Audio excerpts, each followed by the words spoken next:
enough time. I'm sorry. Did you say we still have time to avert what's going to happen in August? Yeah. And what's happening in August, Tim? Well, we're running out of food. I mean, I don't know if anybody's noticed that, but like, dollar energy food ratio isn't working out, and there's less crops being planted. There's more foreclosures. There's some things there's some economic situations that's going to bring this thing to a head. And what's going to happen in August? Well, like the currencies are devaluating every week, right? And ours is going up. No, our dollars aren't going up. Trust me. That they're going up against gold. Maybe because they're being devalued, but it takes more dollars to buy an ounce of gold. But Tim, you see an end game of some kind playing out in August. I see an end game this year, not necessarily in August, because that August will set the time when they can attack Iran, and there's all sorts of things going on with the food and the energy that we're going to see some things. Like I hear the energy problem is all speculation, which means if you take that out 90 days, they have to take their contract. Chris, that will lower the price. Chris, do you see August as being kind of the end game of all the things we're talking about, or did you see this being a really hot month? I see it being. Oh, I see it as. Oh, sorry. No, go ahead, Chris. That was your question. I see it as being a very hot month where I will be suffering from my allergies. I agree with Tim on a lot of his, like, he makes these doomsday predictions, and a lot of them definitely have some substantive value to them. Like the fact that food is growing increasingly short, that's something to be incredibly concerned about, and that is becoming a huge issue. It's why ethanol is no longer a reasonable alternative fuel source, because who's going to use corn to make friggin' gasoline? I'm just not quite as pessimistic as he is about when it's all going to come to a head, but is it a problem? Absolutely, and it's one that is going to definitely inform, the next 10 or 20 years, and I mean, I can't rule out some kind of, doomsday blow up over food. Who knows? It's definitely not good. It's something that needs to be dealt with. That's for sure. All right. Well, let's wrap this debate up then. I'll give you each a concluding statement, about 2 minutes. Tim, Chris has basically said that he agrees with you on some of your points, that they have substantive value, but perhaps you're maybe a little bit too much of an Armageddon freak in the fact you make these doomsday predictions. I guess in a way of a summation, do you think that Chris has basically someone that has come halfway with you, or you think he's just another person who's looking at you and hearing you say the sky is falling and saying, I don't believe a word? I don't know how far he's come. Like, basically, he doesn't do any research before he starts popping off, and he needs to have a unifying theory on what's happening. And here's my unifying theory, okay? Listen, the buildings are not going to fall down in August, okay? There is going to be no building fall down, and the sky is not going to crack. What's going to happen is you're going to see armored personnel carriers on the street, and you're going to see soldiers with loaded machine guns, and they're going to come to the Olympics, and they're not going to leave. And like, listen, Chris talks about global warming, and he says a hip-based economy is pie in the sky. You know what it is? Is he doesn't want to make his government listen. He doesn't want to treat his government like it's got responsibilities to do the right thing. Okay? Like, if we started growing hemp now, we could avert the food problem. Okay? Because we could eat hemp. We could avert, and we could use hemp for biofuels. So we could use it to make a carbon bank for all of our buildings. Every building from here on out has to include hemp in it.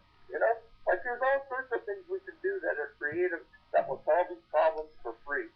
But at the end of the day, this thing about the marijuana law is about locking us down into a global digital control grid and the matrix of a police state. And that, Chris has got to wake up to the fact that we're not really talking about drug prohibition. We're talking about your government lying to you and your government wanting to kill you. And 9/11 is an example of your government lying and wanting to kill you. UFOs is an example of your government lying to you, withholding information. Global warming is an example of your government thinking they're going to put some economic tax on you, like carbon tax, when it's not really necessary. All right. Well, Tim, that's a valid point, I suppose. Chris, Tim, it's basically charging that you don't really know what you're talking about. You're kind of sleepwalking through the world, and you basically need to do some research and become educated. What is your response to Tim in your 2-minute closing statement? Well, my response to Tim, if there's one thing that prevents us to ever really reaching any kind of accord, it would be simply that he doesn't understand that really the most basic rule, not only debating in a formal sense, but any kind of even informal argument, is that it's not the job of the person who's listening to the other side to research things. The person who's making the claim is the one who has the obligation to provide evidence for his claim. You can't make a claim and then provide very shoddy evidence that's immediately questioned by the other side, and then respond to that by simply saying, oh, well, you're ignorant, you need to go do the research to find out that I'm right. That's not the way it works. And if he says he's been to university, and I believe that, I have a hard time believing he graduated if that's the kind of attitude he went through. Because that's like saying, okay, well, here's my thesis statement, and then here's all my points supporting it. Oh, wait, it's just one, which is go read a book and find out that I'm right, Mr. Professor. That's not the way it works. You can't turn it around and say to me, well, just because you don't agree with me, that's proof that you're ignorant, you don't have all the facts,